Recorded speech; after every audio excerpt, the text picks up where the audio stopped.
Yon, good morning mga idol. Share ko lang po yung nangyari dito sa motor. Kung mapapansin nyo, meron po tayong binaklas dito. Ang nangyari, nag-loss compression. Sinisipa daw nila, sumisingaw na lang. Tapos, nag-lock. Tapos, gumagana na naman. No? Naguguluhan sila.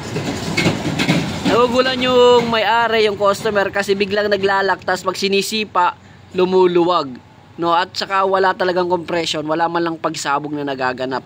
Pasensya na kayo sa kamay ko kasi yung kanilang makina, no, ay grabe po talaga yung dumi, no. Nilinis ko po yung bore, pansin niyo yung bore malinis na.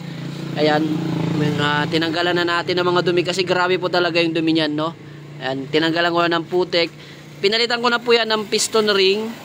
Ito po yung kanyang mga piston ring, oh. Ayan, hindi ko na po napakita kasi grabe po yung problema dito sa loob.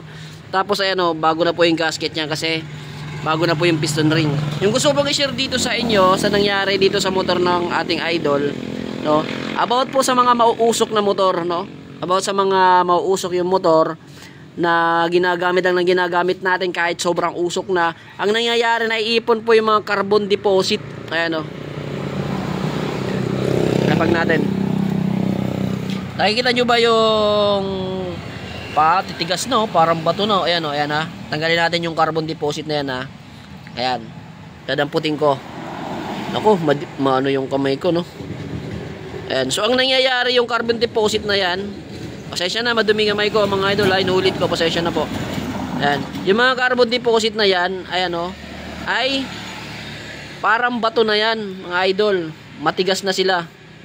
Ayan, matigas o. So ang nangyari, tumukod dito, tumukod. Ayan o, mapapansin nyo may butas na yan. Ha?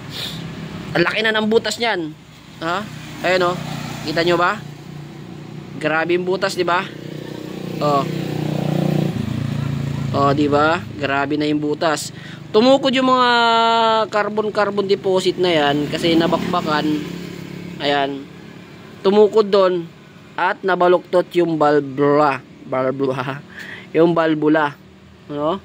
Yan. So ganyan po yung nangyayari pag sobrang usok na po yung motor natin, pag matagal na pong mausok at ginagamit pa natin na ginagamit, hindi natin pinapa-check, hindi natin pinapa-rebore, o hindi natin pinapalitan ng bore, o hindi natin pinapa-repair, o hindi natin pinapa-refresh yung head, ang nangyari, marami po yung nagiging maapektuhan, no? Kaya so gagaya nito, ginamit ang ginamit, naapektuhan po yung kanyang valvula, no? Natanggal yung carbon deposit na yan, tumukod, nag-loss compression, baluktot na.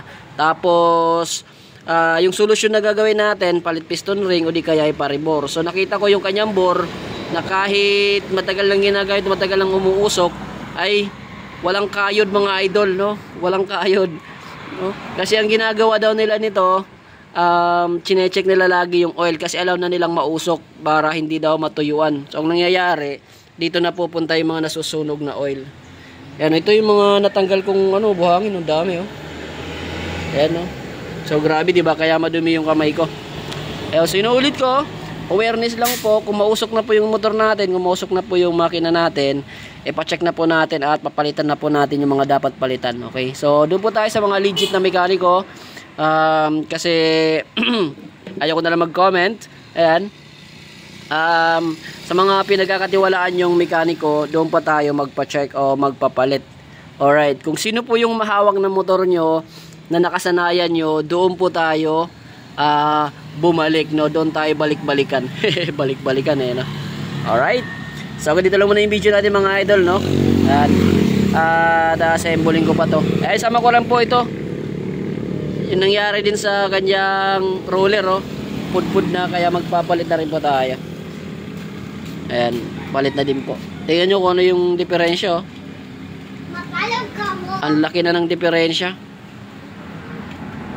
Okay.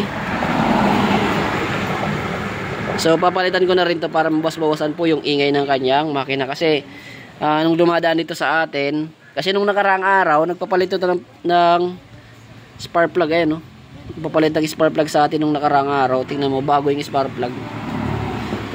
Kasi tinutulak nila yung umandar, tapos nung pinalitan natin ng bagong spark plug, umandar. Kasi yung nangyayari, nasisira po yung spark plug yung nasisira. nahihirapang magsunog dyan. Alright? Yun. So, ganito lang muna yung video natin mga tropa. Sana may kayong tips at kaalaman o awareness lang dito sa ginawa nating video. No? Kasi kung pag-assemble nito, marami na naman po tayong tutorial na ginawa kung paano mag-assemble nito. Ayan. So, kung gusto nyo makita kung paano ko ito binaklas, kung ano yung mga kaganapan dito, pwede nyo pong panoorin sa ating Toktik. Alright. So, ganito lang muna yung video natin mga tropa. Sana may kayong tips at kaalaman dito sa ginawa nating video ngayon. Ayan, kung nagustuhan nyo, baka pwede naman pa-share at pa-like ng ating video. Alright? So, dito lang muna tayo. Peace out muna mga tropa.